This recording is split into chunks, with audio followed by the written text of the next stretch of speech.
New York City is slowly crumbling from the migrant crisis. If you guys don't know what's going on in New York, they're spending like $6 billion in the past couple years on the migrant crisis, and they're going to spend a few $1 billion more. And obviously, New Yorkers are mad. The population went down 10% because everyone's sick and tired of New York City shenanigans. New York City is trying to reverse this by trying to send migrants to other parts of North America. Here's a report. Buses are stopping at New York City shelters multiple times per day. They're picking up migrants and driving them to Canada. They're probably not driving them directly to Canada, probably the border of Canada, and then tell them to go to Canada. And it's because of Trump's migration crackdown and New York City going broke. And the Canadians aren't exactly super happy, but this is kind of like the situation that we're in. A lot of these buses are kind of working for New York. Some of them are being bused to Texas, but of course Texas is just going to bus them right back. And Texas is not going to deal with migrants coming in. You know that. They're pretty hard on this kind of stuff. So New York City, they've already shipped some migrants to New York upstate, which many of them are pretty unhappy because it pretty much destroyed a lot of the social services. When you have a sudden influx of tens of thousands of migrants, what do you expect? People run out of money. Cities run out of money. So they're now sending them to Canada.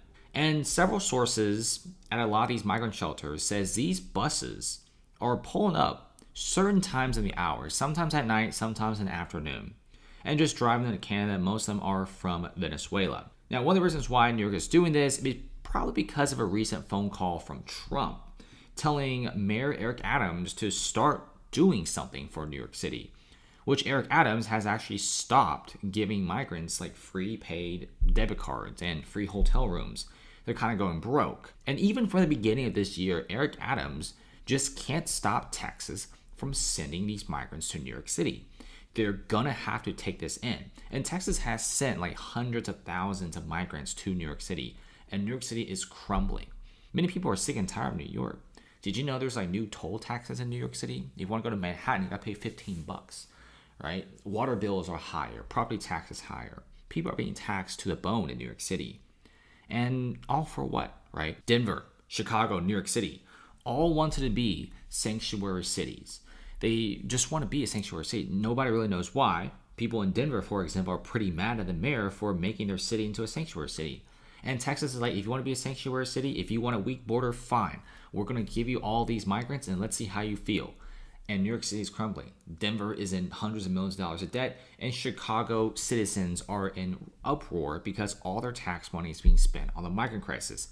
Now, the thing is, I'm fine with help for the migrants, but when you take in like 300,000 migrants in New York City, what do you expect? The city runs out of money, the city goes broke. This is why we're seeing New York City trying to reverse the migrant crisis in the city and busing them to Canada and let the Canadians deal with it. And if you look at this, Mayor Eric Adams and the rest of New York City is paying for bus migrants one-way tickets back to Texas. Almost 5,000 migrants have been sent to Texas using bus or plane tickets bought by the city. And guess what's going to happen next? We're going to be seeing Texas shipping them right back to New York City, which New York City is trying to block migrant buses from Texas, but the judge says that that's unconstitutional. I think New York City is already crumbling. We're seeing more and more migrants being sent to New York City because they keep saying that they want to be a sanctuary city. They want to have a sanctuary status. And Texas is making them feel what's it like being a border state, basically. So let's see what happens next. I think America right now feels kind of divided. Migrants are kind of in the middle of this. There is a massive mess going on. You got some people saying that we need a weak border, but in my personal opinion, we need a pretty strong border. Border patrol and having strong border isn't that crazy of an idea when you go to outside the US to other countries. There's a lot of countries in Asia, in the Middle East, that are very strict when it comes to immigration, except the US for some reason. But at the current moment, just keep in mind that Canada is about to receive one of the biggest increases of migrants in history. Let's see what happens next. Thanks for watching, guys, and see you later.